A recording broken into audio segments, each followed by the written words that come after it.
Tony Jeffries. What's happening, mate? Not much, man. I still can't believe. Funny story. I ran into you last weekend. I know. In Austin, Texas. We've been going back and forth over email to try and make this happen. Yeah. And I was training at Onnit Gym. Shout out to Onnit because it's a great fucking place. And I just hear your voice in the background. I'm like, no fucking way. This is Tony right there. And I look, and it's tall blonde guy, boxer. And I was like, dude, what's up? I'm the bus guy. Like, I'm sure you're at first like, who the hell is this? Like, oh, the bus guy from the emails. Yeah, the bus guy. That's what I remember you of. Imagine being named the bus guy, known as the bus guy. It's I have to run with it now. It's something I can never let down. So how clean is this podcast? Is it a clean podcast, or can you swear? Oh no, you can swear. We're pretty explicit language. So talking about buses, right? Quick little story. My friend sent me a link about 3 weeks ago. There was a guy who was in my class at school, got arrested for playing with himself on the back of a bus. How about that? Here in this country? No, in England, in the north of England, in Sunderland. Yeah, he was playing with himself at the back of the bus. I don't ride buses. I can't remember the last time I was on a bus. I don't really speak about buses.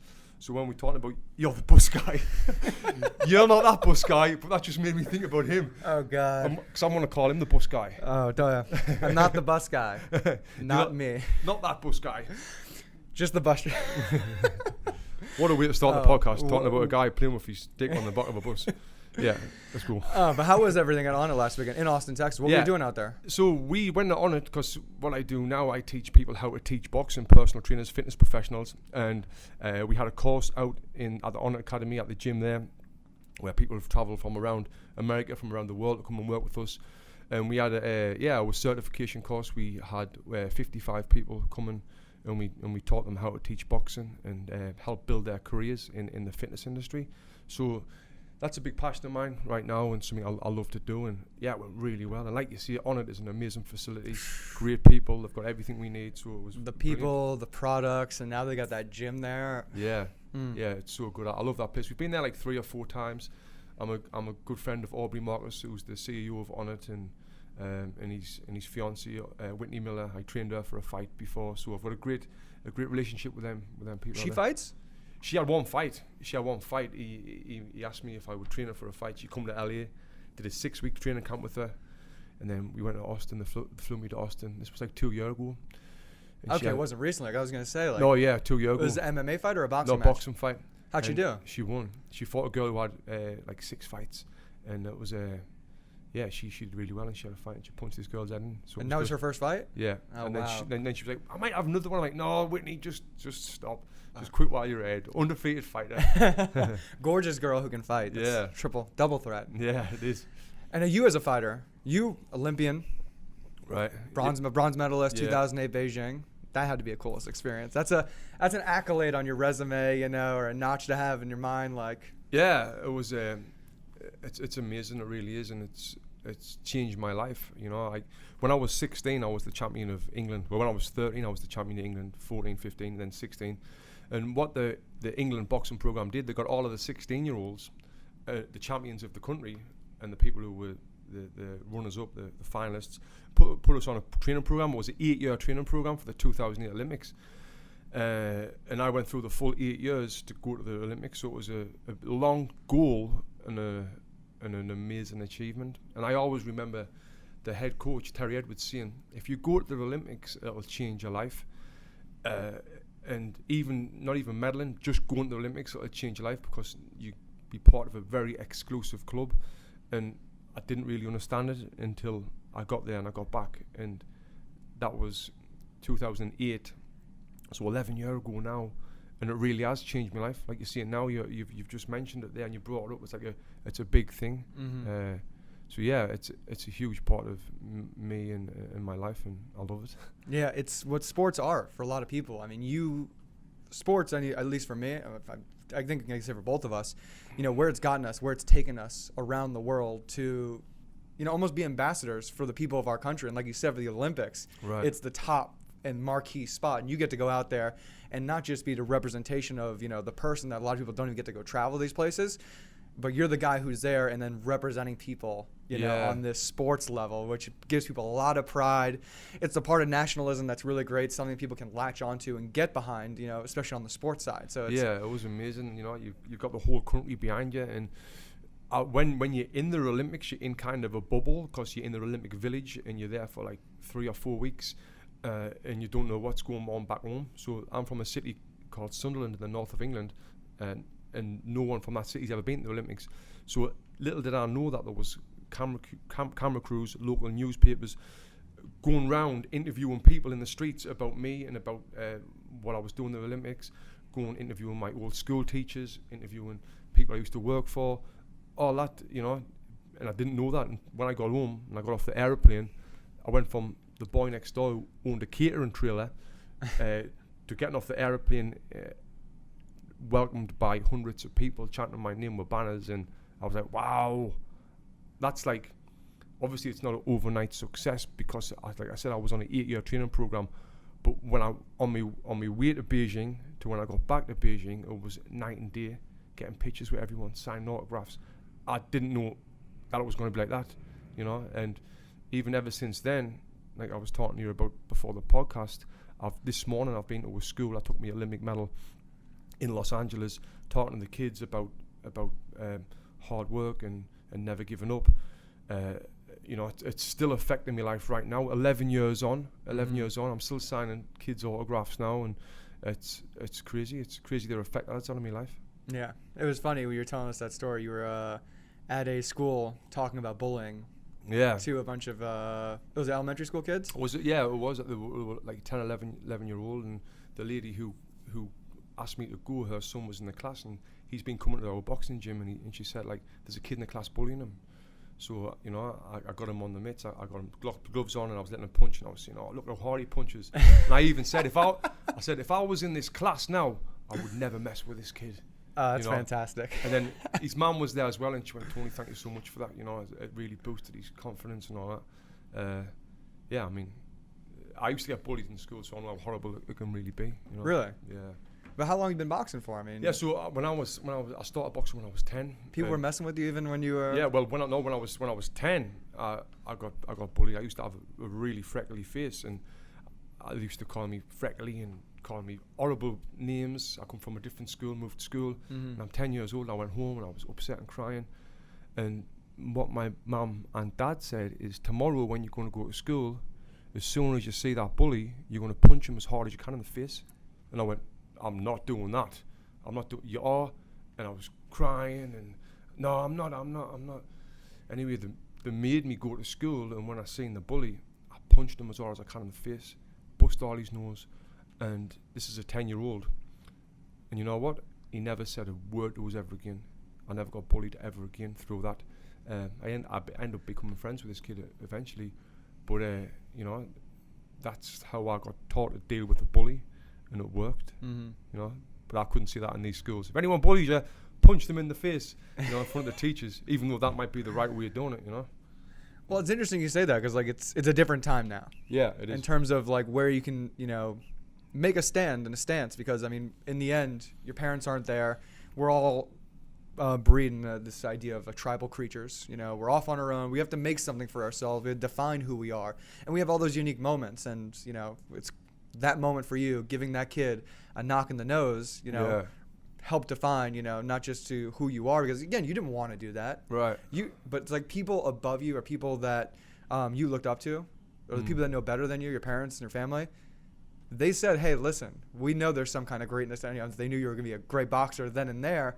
But I could say the same thing with basketball. Like I always had to play with kids 4 years older than me. And I'm like 6 or 8 years old playing with 10-year-olds, 12-year-olds. Like, I don't want to go play with these kids. I'll play with my friends. But like, no. You got to go out there. You got to go play with these kids. Yeah. It's going to make you better. But the bullying thing was definitely a thing there because you're the smallest kid all the time. Mentally and socially, like, you just don't fit in either. I mean, this is just way outside of your knowledge base. You know, what people are going through puberty or experiencing things. But you gave me a flashback. And with that as well, when you're younger and you're going in against older people, that can go two ways.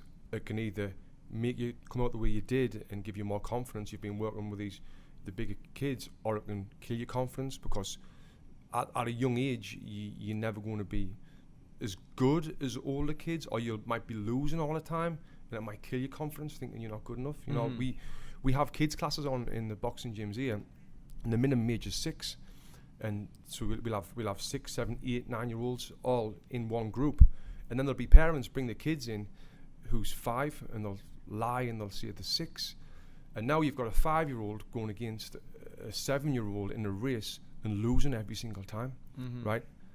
And what that does for the 5-year-old, they get upset and they cry. Now the 5-year-old doesn't understand this kid's older than them. I believe that kills their confidence and it makes them feel down. Not a little bit older when you're 10 and 11, that's different. But when you're talking about that age group, does that make sense what I'm saying? No, completely. Yeah. Like you say, luckily I had the VHS tapes of Michael Jordan and said, oh, if I can be as crazy about winning as that person is, no matter who I'm going against, no odds, no bus trip around the world is going to be too tough for me. I'm going to get through everything. Yeah. So I was, again, it's a good point that it can go either way on it's going to destroy the kid's psyche and mentality, or it's going to be like, oh, no, these are 12-year-olds. But if I'm better than 12-year-olds at 8 and I'm already as close to them now, I'm going to keep working, keep working. Yeah. But I mean, that is like a big conversation today, not just with, well, I'm sure with fighting, because, listen, age-wise, we cannot put a younger kid and an older kid together. They're going to do that. But even like with genders now, people saying, oh, this person has a sex change or a trans change, and there's a woman fighting a man. Some people think, well, oh, no, it's okay, taking hormones away, replacing hormones. But I don't think we're there yet. No, letting people cross over and fight that. It's I don't know about the fighting. But even when I was like 12, I was a big kid from my age, and I used to be sparring with 18, 19-year-olds. And sometimes I would get beat up, and it was hard, but it did make me better. I was getting dragged to the gym to go and get in there and spar with these. But by the time I was 14, 15, I was beating the shit out of these grown men, because I stuck at it. I got me own back with them. Yeah, I used to get smart, and I would just be yelling at the kids' parents who's probably coaching the team, and I'm like this 12-year-old playing with 16-year-olds, and I'm like, yeah, your son sucks. Like, he shouldn't be playing. I mean, if you're a bad coach for not even knowing that I should be in the game. It's like, yeah, my parents had to have a good talking to me. You can't talk to people this way. This is just sports. Don't take it so seriously. But there was no telling me anything, man. How involved with boxing are you? Are you still training any pros? Or are you still got people coming to your gym? I mean, you told me you got Whitney coming in there, but so I'm totally hands off with the actual boxing. I get asked just about every other day, but can you train this guy? I've got no interest at all in training fighters. Right now, I'll train a few people for fitness, and that's where I'm at. And my passion is training people to train people for fitness. And I'm sure if you've seen my social media, you'll see everything on there is about boxing and how to get better at boxing. So people see that and they think I'm training fighters, but I've got no interest at all in training fighters or being involved in that sport, in the fight sport rather than the fitness aspect of it. Mm-hmm. Well, why is that? Why do you want us to take a step aside? A big thing is money. There's not that much money in training fighters, unless you're training someone huge, and then the energy that you've got to put into it, it's not that good. And when I was involved with boxing, I got ripped off my promoter with like probably $50,000, and at the time it was, and at the time when I've got not much money, it was disheartening. It was very disheartening. So I kind of fell out of love with it there. But now I've just loved what I do right now, like running the gyms, working with fitness professionals, being a pretty big name, if you like, not being big-headed in this market, in this niche space of boxing for fitness. I love that. I love doing that stuff. So if I had a fight to come along and I couldn't be arsed with that shit. Couldn't be arsed with. No, a lot of former athletes have that problem with the transition after sports, and I think I actually had that moment too. Like you said, I make it overseas. I signed with a team in Israel, and I'm going to play professional basketball. It's like you made it. No matter this, you're a short, white guy. You're never gonna play it. You're there. You do it, and 3 days into practice, everything you think is going perfect, and the team goes, "Yeah, we don't want to pay you. Just go home," and like trying to dip out of the contract, and and then I remember I was playing Ukraine like a year and a half later, and a kid. We're all like saying, okay, we got one more shot. Let's really kind of make a push towards this professional career. He's like, yeah, I really I'm losing touch. I'm falling out of love with the game. And I'm like, nah, it's impossible. You can't do that. And then it starts wearing on you. How much of a beating can you take? Yeah. And a lot of guys, especially like you said, on the coaching side, sometimes those coaches probably want it more than some of those players. I Yeah. mean, you got to be fully invested in that individual as well. Yeah, big time. Yeah. On that professional side, I mean, because I mean, the whole boxing, the whole promoting side, is just a whole nother like. If like in other sports, you got like general management, you got the coaching staff, and you got the players. Boxing, I think, is like one of the big promotion side. Yeah. Going up there, talking to John before the fight, Yeah. signing the deal, making sure the money's lined up with a pay-per-view or this and that. I mean, it's gonna be exhausting. And there's so much. Then there's the ticket side, and then there's just so much to it, which I'm not really interested at all in being involved with. Yeah, and like now I'll train basketball players. Matt Barnes, yeah. I train him. A good guy, and then there's been a ton of the basketballers come to the gym. Sometimes I'll train some of them. How's Matt's hands? Good, mate. He's cause he's so big. He's like 6 foot. He's long, right? 6 or whatever. Yeah, and he can turn his hips and he fully extends his arm. He can punch hard, you know. But he's a good fella. Cause I don't really follow basketball. I didn't know much about it. And then when I start training, people were saying, "Wow, did you know that?" I'm like, "No." And I looked into him, and he's got a bit of a bad boy reputation in the basketball game. But yeah, he's cool. So yeah, like training people like that is fun for me, rather than training someone who's a fighter, who's, you know, involved with the promoters and all that side. Is he trying to get into a ring? Oh no, he's not trying to get into He's the just ring. for sport? Yeah, just for keeping fit, because it is like have you tried boxing? Just for sport, actually. Remember, did a first boxing class with this guy. We were in Brooklyn. Yeah. But it is one of the best, if not the best, I think, ways to keep fit, and the benefits to boxing for fitness, the ongoing, you know, just for your mind alone, helping your mentality. It's amazing. So I recommend everyone try boxing. I mean, I'll go do some conditioning with a few bags. The gym I'm out in Pharos, Echo Park. They got like 6 bags. They got a ring in there as well. They got 2 or 3 rooms in their facility. And I'll go and hit the bag, you know, get 10 punches on a bag, down, do a burpee, slide over to the next one. That's good. So it's great to add just another dimension into the endurance training or conditioning training that I'll do. And yeah, hitting a bag, man. Yeah, boxing's great. Hitting the bag, hitting the mitts, hitting someone's face. It really is. It's a lot of fun. No, it's spectacular. So I know you mentioned you don't want to be involved like with the boxing side, especially training professionals. But where is the state of boxing? Because I know a lot of people will say that they don't like where boxing is, or boxing is dying out or falling to the wayside, especially compared to MMA. Right. Yeah. Boxing is flying right now. I mean, the heavyweight division's the best it's ever been. I think since In a the Mike long Tyson, time. since the Mike Tyson and Alex Lewis days. I think boxing's in a really good place right now.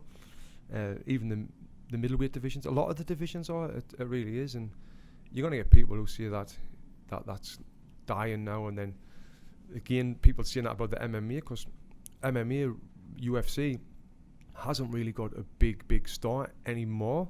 Like if you remember when there was Ronda Rousey, Conor McGregor, Anderson Silva, John Jones, you had all of these big names and a lot more at one time fighting, but now they've all like fizzled out. John Jones is still in there now.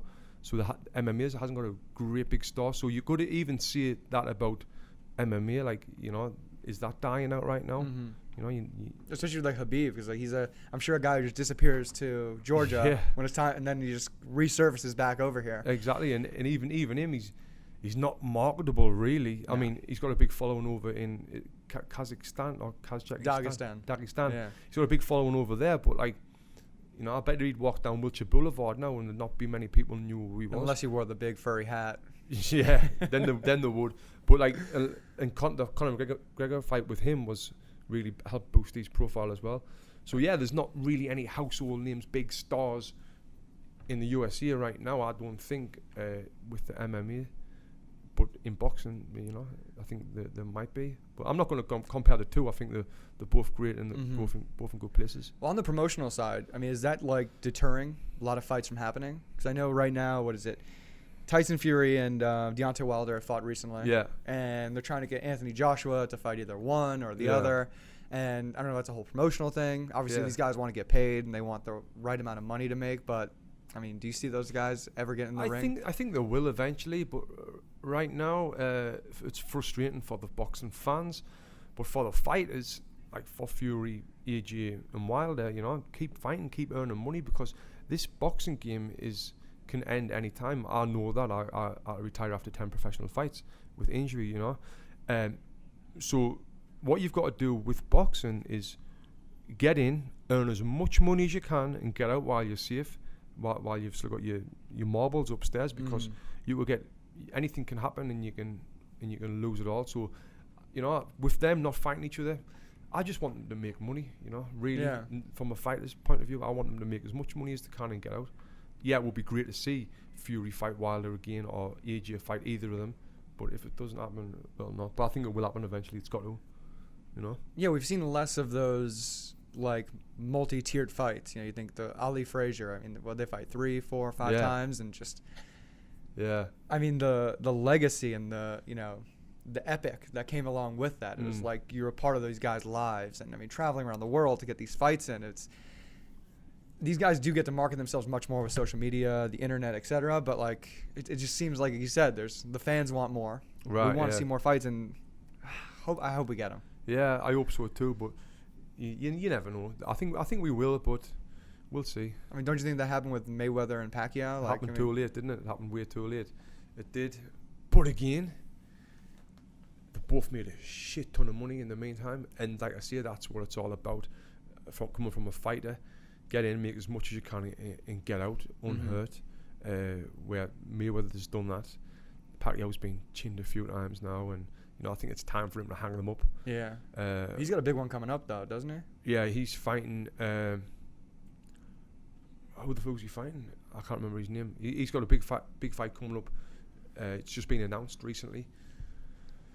So yeah, I would like him to get out of it. He's getting old now. He's past his best, and you know, he's just fighting now.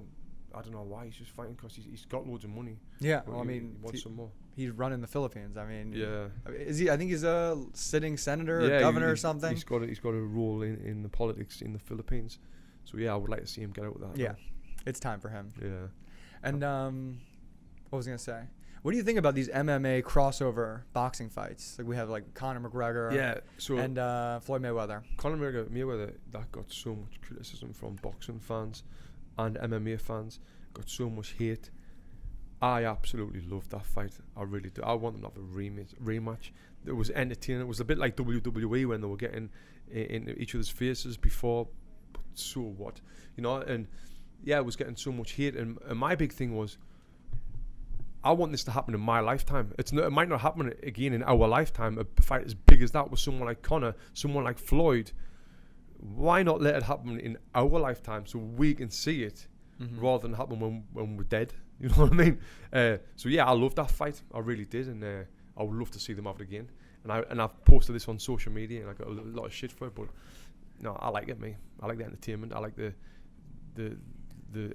you've got to think about what's going to happen. You're going to be surprised. Is Conor going to kick him? Is he going to take him down? You know, is Floyd going to knock him out in one round? Yeah, I love that fight. I saw that fight with my buddy in Grand Junction, Colorado. Now, we were actually driving that bus down from Utah to Chile at that point. Right. In Grand Junction's it was like at a truck stop with a bar next door where we saw this fight, and it was like the most true representation of America where we saw this fight. You had white guys cheering for for Mayweather, and then chanting USA for Conor.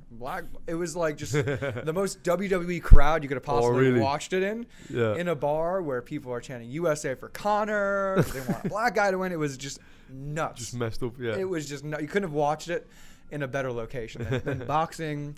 Like a purist trying to argue, like, listen, this is what this, no sense was being made, and it was just it was I remember so Conor trains in Box and Burn when he comes to LA. Oh, nice. And but the first time I was training there, I was asking him, well, what's next? He went, I'm going to try and fight Floyd Mayweather. And I was thinking, good luck with that. I was like, oh, nice, mate. But in the back of my mind, I was thinking, you've got absolutely no chance of that fight happening. And it actually did. This is like 6 months before it got announced, you know? And he did it, and he earned millions. So I've got nothing but respect for what Conor McGregor's done, business-wise, you know. I think he's great. I'm a Conor fan, even though right now he seems to be going through a lot of shit in the media and stuff. But I think he's class. I love him. Well, I mean, that Habib really took him down bad. I mean, it was a tough fight, but I mean, Habib's taking down everybody right now with that wrestling he has. Yeah. It's he fought the Brazilian with the really good leg kicks before that fight. Right. And again, Edson Barbosa maybe. Yeah. And it just the guy stood no chance. It was just like one of those, even with Conor, like wow, like. Yeah, he did what a lot of the true MMA fans thought he would have done, by just taking Conor down and beating the shit out of him. He did that. I didn't. I thought Conor was going to knock him out, but really, you know, yeah. He didn't give him a chance. I mean, he couldn't breathe with him. Who's Habib supposed to be fighting next? I don't know. I've got no idea. I wonder if Conor comes back or not. I'm not sure. Really? Yeah. I hope he does. I think without Conor, you know, we're missing out. I love seeing his promotions when he's promoting. He's the full package. Yeah, he's got it all. No, he's got his whiskey as well.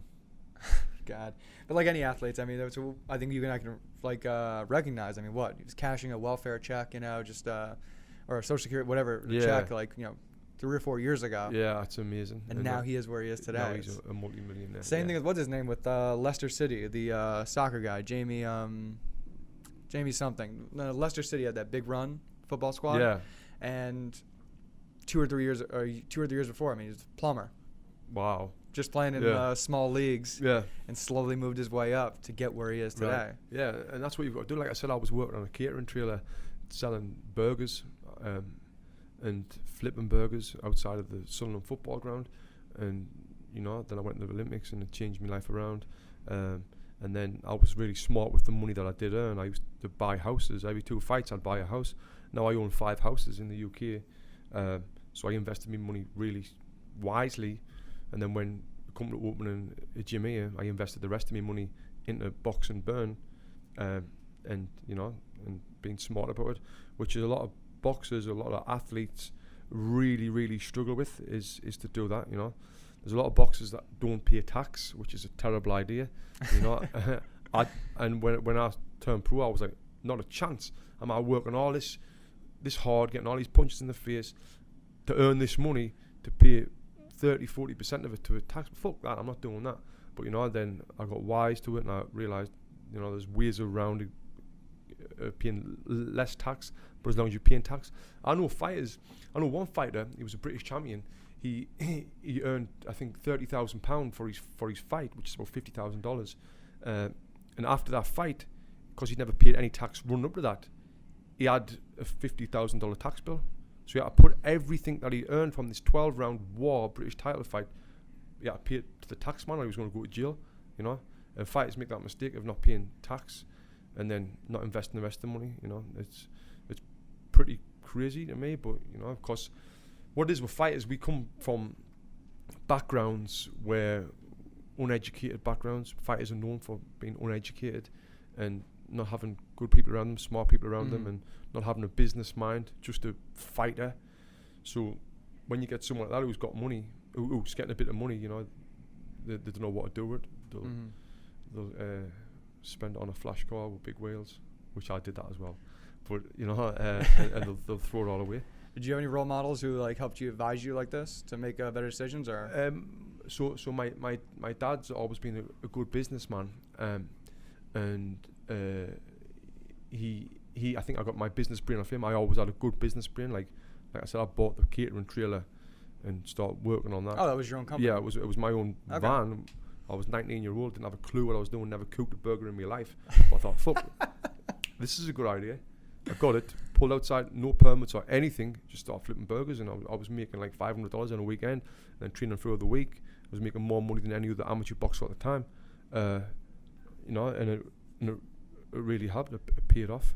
And then, yeah, it was my idea to invest in houses and properties, and then obviously come over here and take the big risk of putting the rest of the money that I had into an empty warehouse in Santa Monica. I'd only been in LA for like 6 months. I didn't have a clue about the market or about renting the building, but I put the rest of my money into a property, and you know, now it paid off. Now we've got 2 gyms, an education program. The businesses are doing multiple 7 figures a year. Wow. Yeah, so I'm not earning that, but like the businesses are bringing it in. So yeah, I mean, that's the thing. And then when I see it, like, so back to the point about boxers, they'll get the money and they'll spend it, and they'll think it's going to come forever. Then they'll get an injury, or something will happen. They've got to retire from boxing. The career's ended, and now they're not getting that money. Keep coming in, Mm-hmm. you know, and then they're fucked. And they get depressed, start drinking, get a job on a building site because they've got no education. And what I'm seeing right now happens all the time. They get a little bit punched drunk because they've been fighting all their life. They've got a little bit of CTE, and they're living a really, really bad life. That's what I've just described there is the path of a fighter. Start when they're 10 years old, retire when they're 26. They've got fucking no money. They don't know what to do. They've got no education. They get into a shit job, start drinking, get fat, get depressed, hate their life, you know. And this is something that I'm trying to do with our Boxing Burn Academy, our education program. I love to help boxers make money through teaching boxing, because that when I said that I haven't got an education, that's a lie. They haven't got a school education. They've got a boxing education. You know what I mean? No, completely. I think that's a hard thing though to do, is because not every professional athlete or athlete in general is going to make a good coach sometimes. Yeah, 100%. And it's hard to transition those guys in there. And sometimes you don't get a great guy who's a hell of an athlete, but he can't coach for shit. Yeah, big time. I agree with that. They've got the experience to be able to be a good coach. Like, I know basketball is different. It's more specific about winning games and all that. But with boxing, I think this is the only really sport where you can teach it as a part of fitness, everyday fitness. I might be wrong. There might be some more. But now, if they can take that boxing knowledge and learn how to be a fitness trainer, combine them two together, they've got a money-making thing right there by teaching boxing for fitness. But like you say, everyone can't do that.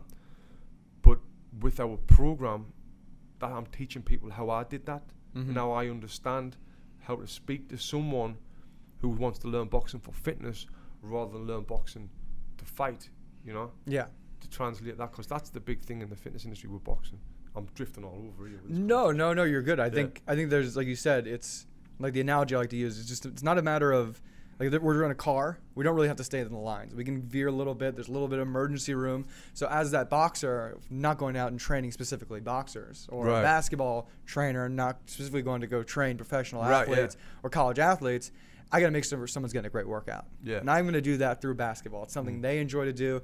Whether they want to take that for some real world application, they're having fun doing the exercise they enjoy doing the most. They come to you for that hour or 45 minutes, and they're able to disconnect. But again, like you said, a lot of those athletes don't know how to market themselves. So I'd really like to, how do you guys do that? Could you give us some tips and pointers how you take these guys and say, hey, listen, take this part about what you do and make something more of yourself, because you have the education in that game. It's not about what you see in it. It's about what you can sell to, the person coming in. So a big thing is what boxers do. And I was the same when I turned from being a professional boxer to teaching in the fitness industry.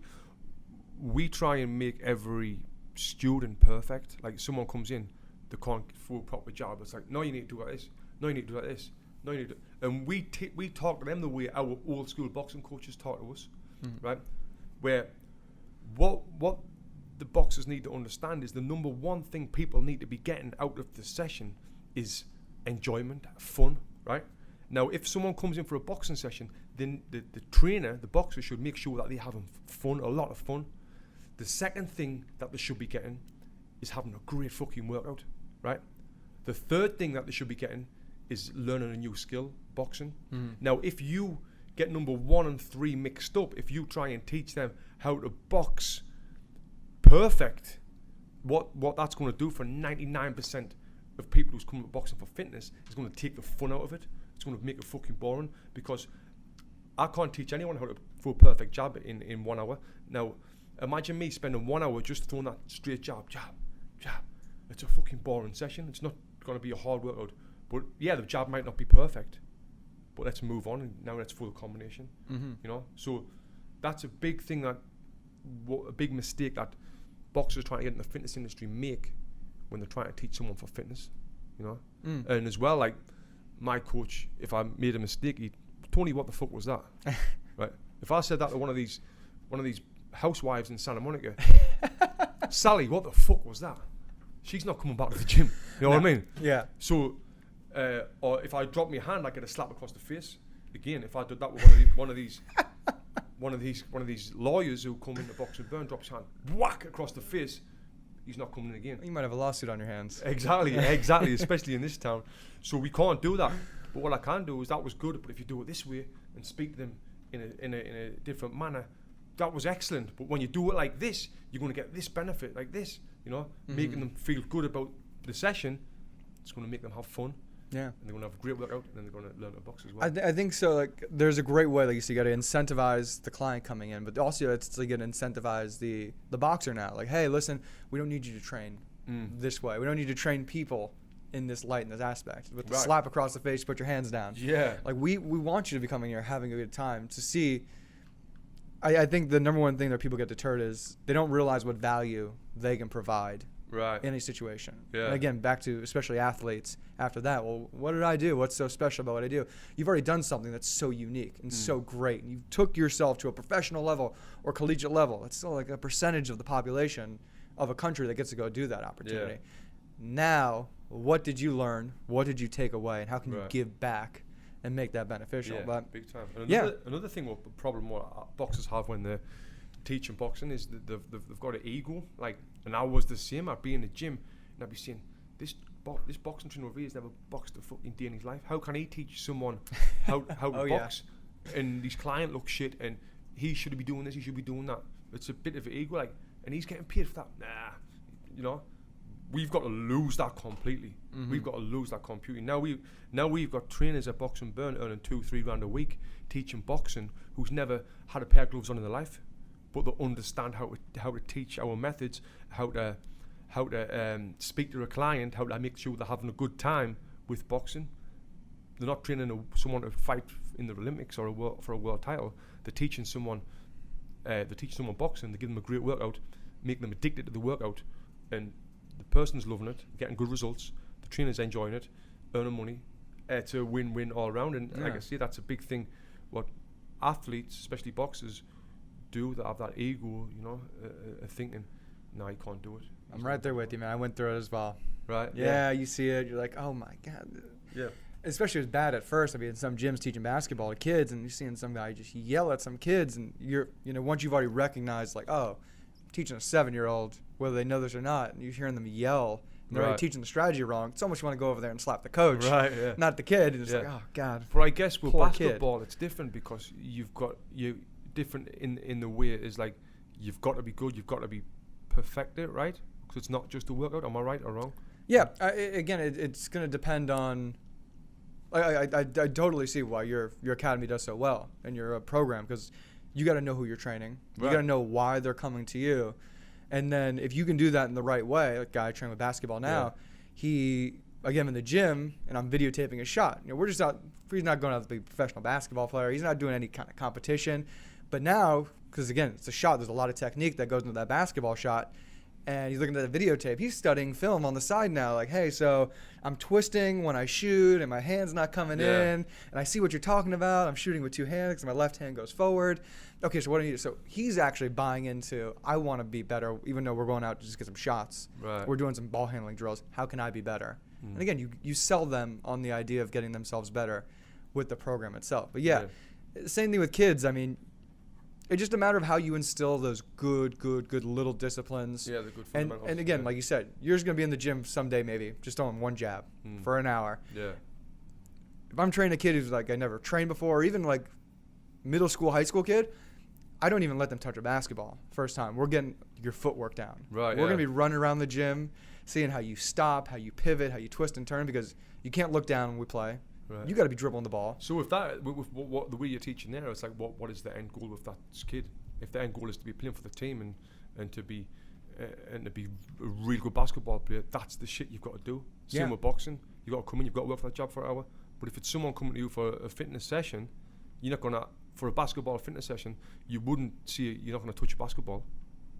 It depends, because I would add some kind of fitness element in there. To know that I want to make sure I get the workout. Hey, we're getting a basketball. We're doing a set of basketball push-ups, and then I'll get you on a wall sit, throwing the basketball up and down, hitting the wall. But if I come to you for a basketball session for fitness, and I didn't shoot a basketball into a hoop one time, I'd be like, fuck this guy, I'm on for the next guy.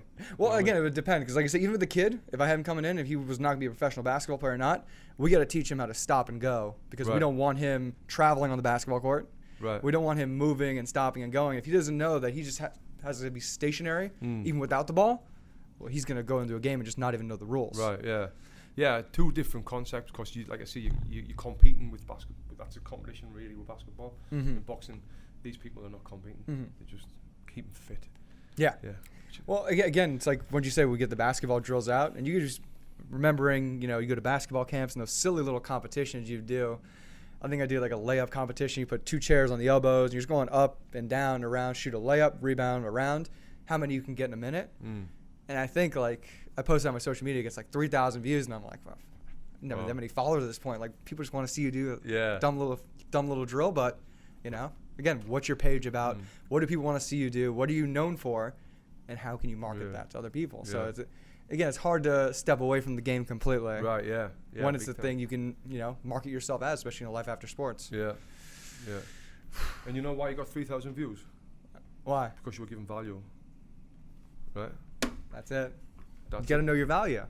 Yeah, that's why my Instagram, I've grew like over 100,000 followers in a year, because I went from posting shit about me kids and fucking whatever to giving someone value.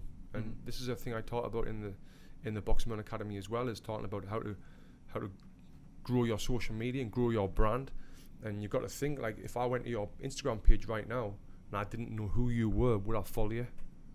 And for 99% of the people that know what I thought, like, why would I want to follow you if I'm not getting anything back?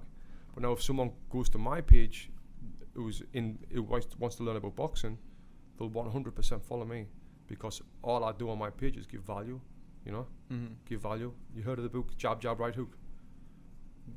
Jab Jab Right Hook. Have you heard of the book? No. Have you? No. Gary Vaynerchuk. Oh, it was by him. Gary V. Jab Jab Jab. It's Jab Jab Jab Right Hook. Give, then ask. That's what it means. Like, give value. It's more like 100 jabs than a right hook. So you give a shit ton of value, and then you'll ask for something in return. Give stuff for free and ask for something in return. Rather than most of these businesses, what they do is ask.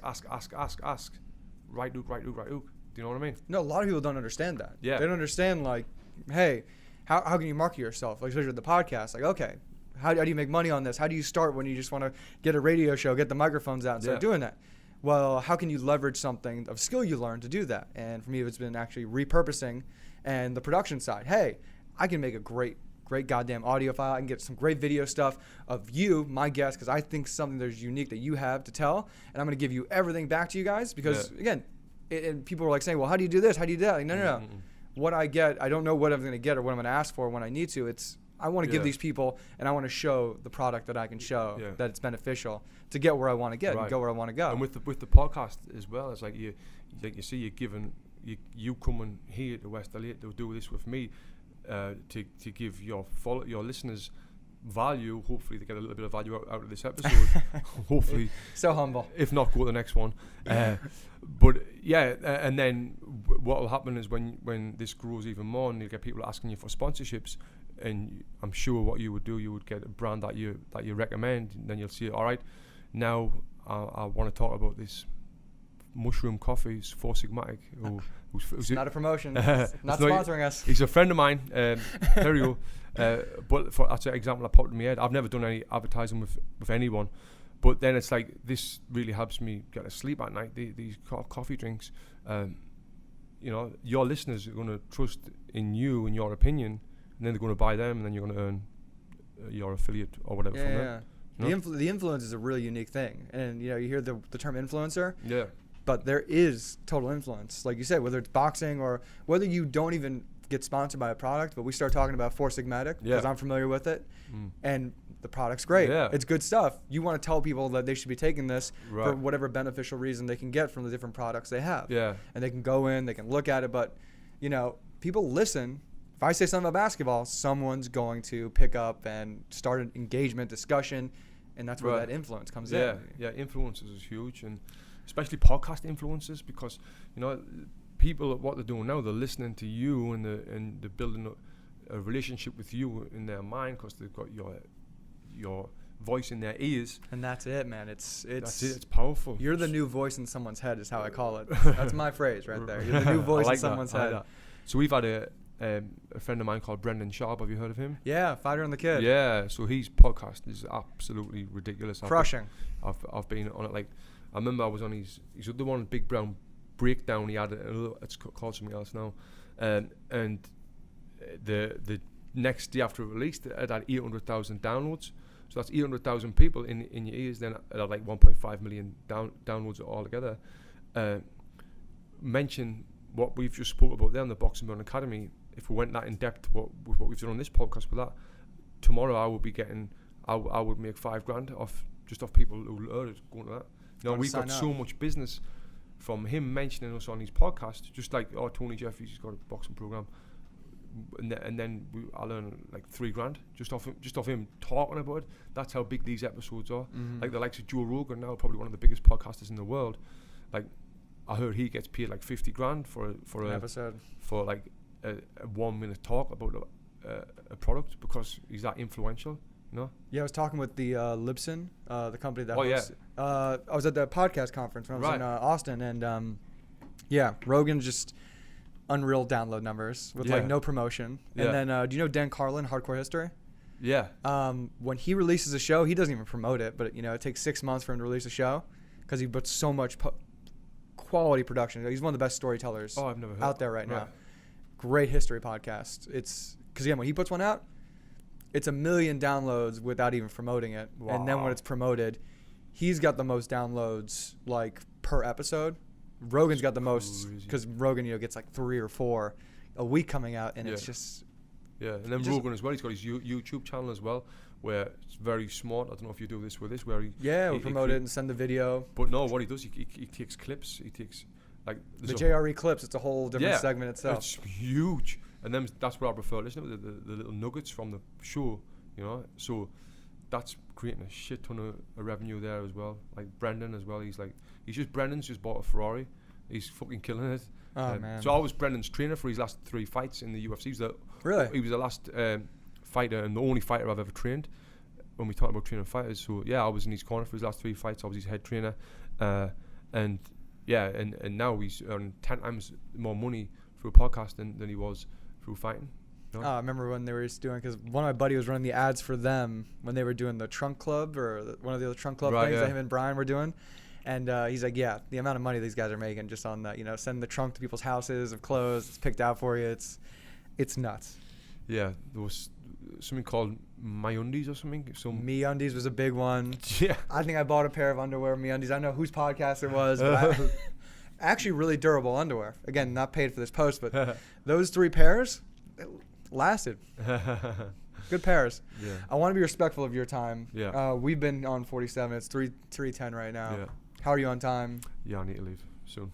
You need to leave? Yeah. All right, we'll wrap it up. If you've got anything else to wrap it up on, let's wrap it up in 5 minutes. No, you leave us on a good note, man. Leave my listeners, people listening. So let me give everyone one piece of advice before we end. This is the best advice I can give you is turn your notifications off on your phone. All of your notifications. Right now, everyone's got notifications on the phone. They'll get a like on Instagram, bumper pops up on the phone. They get a comment on Facebook. They get a notification on the phone. Turn that shit off, right? Because if I'm having a conversation with you like we are right now, and my phone's there and it keeps lighting up, what that's doing there, it's taking me away from this interaction what we're having right now. Because it's, even though it's just like Sally liked my post, like that just took us away from that, killed it. Take your notifications off your phone. It's since I've done that, I'm enjoying life better. It gives my mind more time to be creative and think of whatever it wants to think about without being distracted by that fucking piece of shit phone. No, I love my phone, but that there is the best piece of advice I can give anyone at this day and age right now.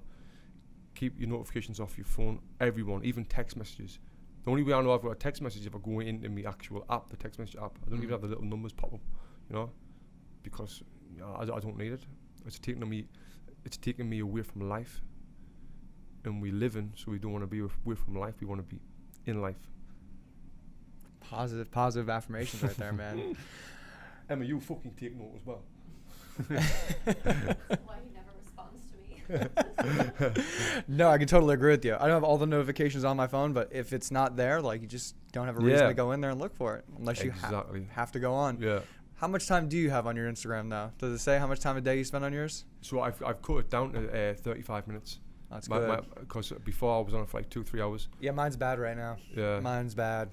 And another thing what I'll not do is I'll not scroll on Instagram, like this shit. I'll not do it. Sometimes I might find myself stop fucking off that shit. You know. Why? Why do we scroll on Instagram? It's because we've got nothing better to do. Well, I've got a shit ton better to do. I mean, we've spoke for a while. You know how busy my time is right now. Yeah. I don't want to spend that looking at fucking Peter's dog picture. You know what I mean? Totally. These things are fighting for our attention. That literally is a 24-hour circular clock. It says, okay, Instagram, and then look what Facebook's done. They've bought out WhatsApp because, hey, if you're spending all your time on WhatsApp, well, guess what? We own WhatsApp, so we got more of that chunk of your time. We got Instagram now, so we own, 20 hours of your day. Right. You're not sleeping, you're spending it with us. Yeah. We own where you're going to see that, so we can make money finally through advertisement on those things. It's but like Instagram is a great platform for businesses. I've earned a very good living off Instagram itself, doing packages and things like that, and I grew a big following, grew my name in the industry through Instagram. So it can be great as long as you're using that, not letting that use you. I heard someone say the other week that Facebook hasn't got a customer care number, and the reason why it hasn't got a customer care number is because you're not a customer. You're a product to Facebook. We're a product to Facebook because Facebook sells us. Do you know what I mean? Mm-hmm. That's why they haven't got that. They sell us as advertisements for other people.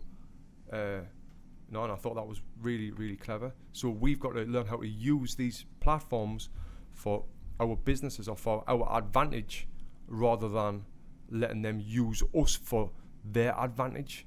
It's not like it's them against us. I guess it kind of is, but if we do that, life's going to be better. Well, they had to find a way to make money. And, you think about even like with your friends, they limit, the people, unless, they're socially active with you on that platform, only 10% of those people are going to get to see your stuff in their notifications. Yeah. So, hey, how are we going to make money? We're going to limit the amount of things that even people's friends can see from them. So they have to pay us, and especially businesses as well. So it's, hey, good for them. I mean, he made this unreal platform. Good on him. And my last question before I let you go. You get to watch one fight in history. It was any card, or it could be a card that you want to make up in your mind. This boxer versus that boxer. Who would it be, and where would it be? In my second professional fight, I fought this German that was shit, and I knocked him out in the second round. I'd watch that again. I haven't got one. Tell you the truth, I'm not a boxing fan. I'm not that big of a boxing fan. I've watched probably over 2,000 fights in my life, probably more. I used to be at boxing tournaments, and I'd be big for my age, so I'd be the last person to fight. There'd be 50 fights on before me. I'd be sitting there like amateur fights. I'd be watching 50 fucking fights. I've watched that many fights. Right, the last thing I want to do right now is watch a fight, unless that's why Mayweather McGregor was like attractive to me. It's appealing to me. I wanted to watch that. It's one of those dream cards, like if that's his question, and then like if I'll watch a McGregor fight on the MMA or. I mean, like one of these heavyweight fights, Tyson Fury versus Joshua. I'd like to see one of them, but I'm good. I'm good on fights. Tony, thank you for your time. Thanks, mate. Thanks for letting us get in here and shoot this show. And everybody, make sure you go check out Tony's pages. He's got a YouTube page. If you want to see even more in-depth stuff that he talks about, the boxing stuff, that's on his Instagram page. That's how he built it. There's plenty of stuff how to learn. And if you are in the Santa Monica or LA area, go check out Box and Burn. I'm due to go check out a class. So I'm going to get my ass out there. Not going to spar. I've taken way too many concussions in my life, so I cannot hit or get hit at all ever again. And thank you, everybody, for tuning in, because if you're watching us on video, you probably can go ahead and hit that subscribe button, hit the like button, and go ahead and check out all of our other pages, Instagram, Facebook, anywhere the show is there. And if you want to support this show, because it's hard work getting our ass out here, putting these cameras up, getting the recording, sending it out, you can support us over on Patreon, and that's going to be the Bus Driver Experience, where you get a more in-depth look to the people we've had on the show, and and more things that we talk about with the bus driver experience. So thank you guys. We're out of here. Cheers, man. Cheers. This is the moment for those who